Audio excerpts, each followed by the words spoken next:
మీ సొంత మహబూబ్ నగర్ జిల్లాలోనే మీ అభ్యర్థి ఓడిపోయిండు. మీరు సిట్టింగ్ ఎంపీగా ఉన్న మల్కాజ్గిరిలో ఒక సీట్ రాలే. ఇవాళ మీరు కరెక్ట్ గా పనిచేసినంటే 6 నెలల పాటు కరెక్ట్ గా కాంగ్రెస్ పార్టీ విధానాల కోసం పనిచేసినంటే ఆ 8 సీట్లు కూడా కాంగ్రెస్ పార్టీకి వస్తే ఇలా నరేంద్ర మోడీ ప్రభుత్వమే లేదు కేంద్రంలో.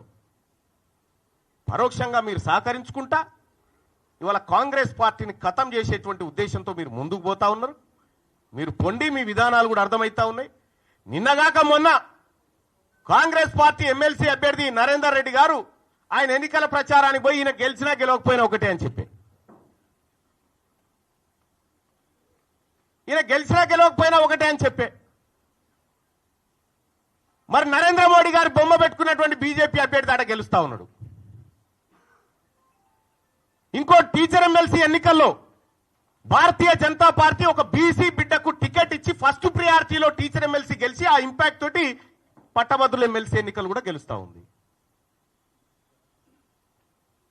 మీరు జిల్లాలు మొత్తం ఈ మెదకు, ఆదిలాబాద్, నిజామాబాద్, కరీంనగర్ పిట్ట తిరిగి నడుదిరిగి ఎమ్మెల్సీ ఎన్నికలు ఏంది ఫలితం?